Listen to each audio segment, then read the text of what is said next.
Jadi di video kali ini saya akan membahas tentang psikologi industri organisasi atau yang biasa disebut dengan PIO. Nah, di video ini saya akan membahas tentang mulai dari sejarah singkatnya, tokoh utamanya, lalu membahas apa saja dalam PIO dan fokus utamanya apa saja, prospek kerjanya apa saja, lalu kesimpulan. Untuk mau tahu pembahasan selanjutnya, yuk simak video berikut. Ya, di video ini saya akan menjelaskan pembahasan secara singkat dalam sejarah dan juga tokoh utama psikologi industri organisasi atau biasa disebut dengan PIO. Nah, ini tuh berawal pada abad ke-20 dengan berkembangnya dunia industri dan juga kebutuhan akan efisiensi kerja. Salah satu tokoh utama dalam PIO ini adalah Hugo Mansterberg yang dikenal sebagai pelopor psikologi industri. Nah, ia juga menerapkan salah satu prinsip-prinsip psikologi untuk dalam menyeleksi karyawan, lalu peningkatan produktivitas dan juga keselamatan kerja. Selain itu juga ada dari Frederick W.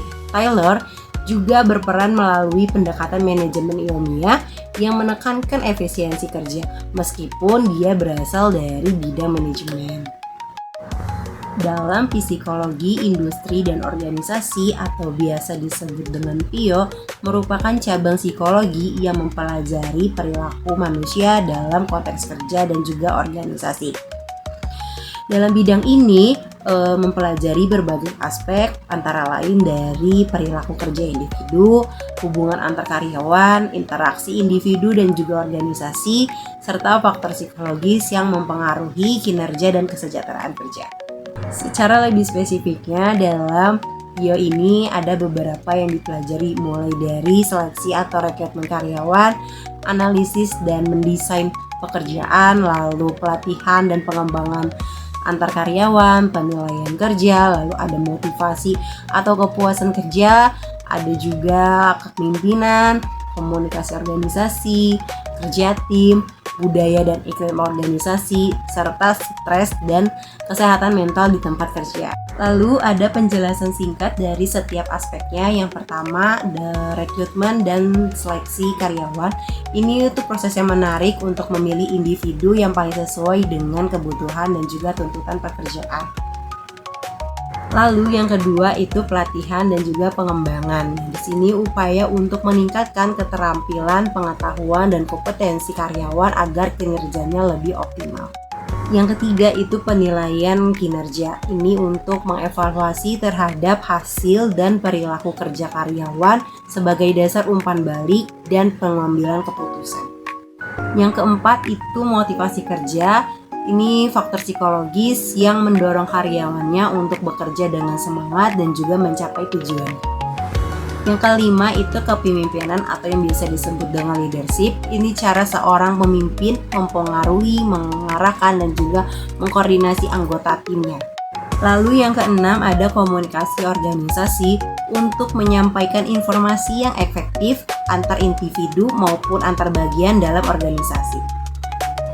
Lalu yang ketujuh kepuasan kerja, yaitu tingkat perasaan positif terhadap karyawan dalam pekerjaannya dan juga lingkungan kerjaannya.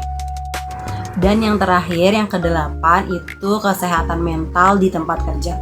Ini untuk kondisi psikologis karyawan yang berkaitan dengan stres atau keseimbangan kerja. Fokus utama dalam PIO adalah meningkatkan efektivitas dan juga produktivitas organisasi sekaligus menciptakan lingkungan kerja yang sehat dan mendukung kesejahteraan psikologis karyawan. Oleh karena itu, PIO berperan sebagai jembatan antara kepentingan organisasi dan juga kebutuhan individu. Prospek kerja dalam lulusan psikologi industri organisasi ini sangat beragam banget. Lulusan ini tuh dapat bekerja sebagai staf atau manajer SRD, konsultan sumber daya manusia, psikologi industri organisasi, lalu recruiter, asesor, trainer atau fasilitator pelatihan, lalu ada juga spesialis pengembangan organisasi serta penelitian di bidang SDM. Nah, peluang kerja ini tuh sangat tersedia di perusahaan swasta seperti BUMN, instansi pemerintahan hingga organisasi sosial lainnya. Sekarang di pembahasan yang terakhir, yaitu kesimpulan setelah apa yang dijelaskan mulai dari sejarah, lalu tokoh utama, fokus utama, aspeknya apa saja, pembahasan tentang video apa saja, lalu juga ada prospek kerja dalam video itu apa saja. Nah, di sini kesimpulannya adalah psikologi industri dan organisasi merupakan bidang yang penting dalam dunia pekerjaan modern sekarang ini karena berfokus pada pengelolaan sumber daya manusia secara ilmiah.